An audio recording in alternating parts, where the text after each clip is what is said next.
जाल फेकम रउआ के तन न फंसे ये बरारी जी। ए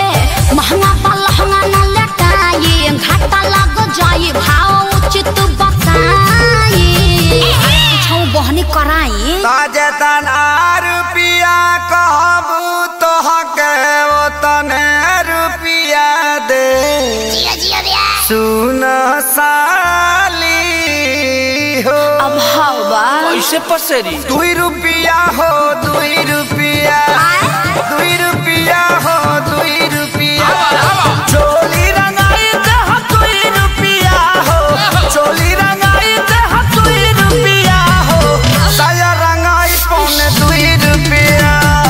चोली रंगाई दे 2 रुपया रे साया रंगाई पौने 2 रुपया। आए विवेक जी तनी बेंजू पेरी तो चोखा पे चुका दिया से खोदी जान बताना जनवा जाइया जे जाते कि जाना वहाँ जाइया जे जाते तो हट दोसरा के धनवा जनवा वहाँ जाइया जे जाते।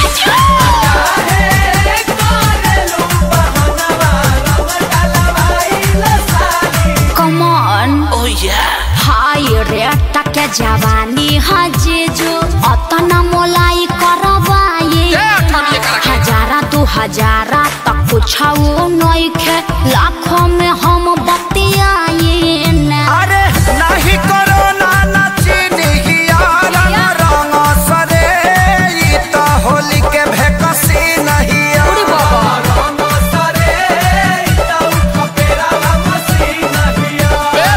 दोसर दुआर जाके देखी ओनिया रंग फेंकी छिट्टा माल ना भेटाई।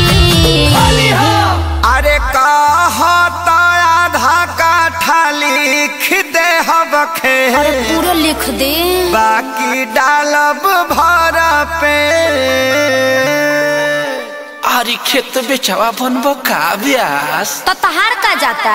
2 रुपया हो 2 रुपया फिर उहे बात 2 रुपया हो 2 रुपया चोली रंगाई दे 2 रुपया हो नो। चोली रंगाई दे 2 रुपया साया रंगाई पौने 2 रुपया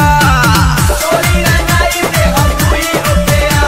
रे साया रंगाई पौने 2 रुपया। अरे जीजा जी हर सोहरा है बारी सबके खजानावा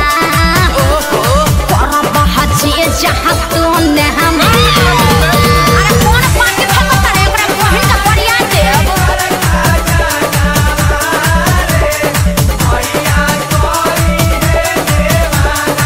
अरे पंजर के सार का हो बिना सिक के झाड़ू सुनले बानी बिगहा के बिगहा राउर जोत जोताला जी बजट कुछाऊ बढ़ाई जीजा तबे रंगाई उच खाला जी। खाली पैसा पैसा तू कइले बारू सुन साली हमारा अभिले ना कुछ रंगवइले बारू साली हमार कोई किस्म से नाच खइले घेरा खइबा लोग अखिलेश खेसारी न पोल्हाई आकाश श्याम के बोलाई रंगाई आई गुरु का मजा दिहन अरे जुगु जुगु जिया साली लाख बारी होली खेले गइलू सी। आये जीजा जी खूब जियत रही अपने ढारत रही अपने पियत रही तहार के पी है 10 टकियावा दी ना बाल्टन के आओ अभा 2 रुपया हो दे हम 2 रुपया 2 रुपया हो दे हम 2 हाँ रुपया तो वो दे ये दे चोली रंगाई दे हम 2 रुपया हो चोली रंगाई दे हम 2 रुपया हो साया रंगाई पौने 2 रुपया कौन कौन फेंकत रे अपना बहिनिया को फेंकत साया रंगाई पौने 2 रुपया। लहई चरनिया चोली किन के राज कर अपना हिट मशीन जीजा जी